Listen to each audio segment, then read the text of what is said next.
మానసిక ప్రశాంతతకు, అద్భుతమైన జీవన విధానానికి ధ్యానం ఎంతో ఉపయుక్తంగా ఉంటుందని జ్ఞానభారతి ఎడ్యుకేషనల్ ట్రస్ట్ సీఈఓ కార్యదర్శి జోహర్ ఖాన్ అన్నారు.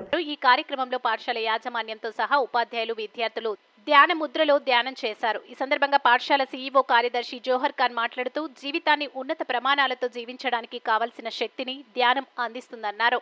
ధ్యానాన్ని ప్రతి ఒక్కరూ తమ జీవితంలో భాగంగా మార్చుకోవాలని పిలుపునిచ్చారు. ఎగ్జిక్యూటివ్ ట్రస్ట్ వజ్రపు రమణమూర్తి మాట్లాడుతూ ధ్యానం ఆరోగ్యంపైనే కాకుండా మనసుపై కూడా ప్రభావం చూపిస్తుందని అన్నారు. ఈ కార్యక్రమంలో ఉపాధ్యాయులు, విద్యార్థులు ఎంతో ఉత్సాహంగా పాల్గొన్నారు.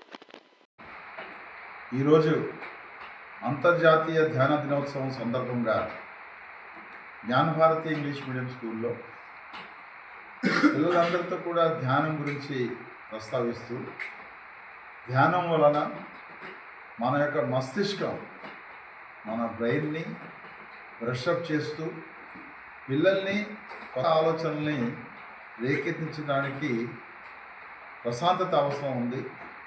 ఆ ప్రశాంతత ఇచ్చేటువంటి మూల కారణం ధ్యానం అని మేము నమ్ముతాము.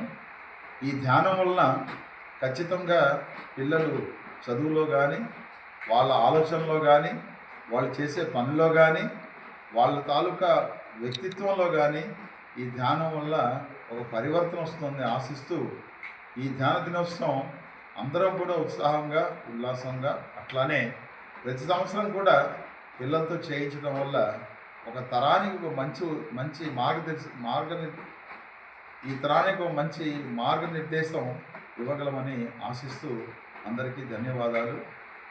ధ్యానం అనేది మనస్సుని, శరీరాన్ని ఒక పద్ధతిలో ఉంచుతుంది. అందుకని కేవలం ధ్యానం ఆరోగ్యపరంగానే కాకుండా మనస్సు మీద కూడా దాని ప్రభావం చూపిస్తుంది. మనం చేసే ప్రతి పని మీద కూడా దాని ప్రభావం ఉంటుంది. ఆ ధ్యానం ఎంత కరెక్ట్గా మనం ఆచరించగలిగితే అంత చక్కగా మనం చేసే ప్రతి పని, మనం చేసే ప్రతి ఆలోచన కూడా సక్సెస్ అవుతుందని మేము నమ్ముతున్నాం. ఆ రకంగా మా పిల్లలందరికీ కూడా నిత్యం ఈ ధ్యానం గురించి అలవర్చుకోమని చెప్తున్నాం. అది మా పిల్లలందరూ కూడా ఆశిస్తారని, చేస్తారని భావిస్తున్నాం. ఆ రకమైన చర్యలు తీసుకుంటాం. ధన్యవాదాలు.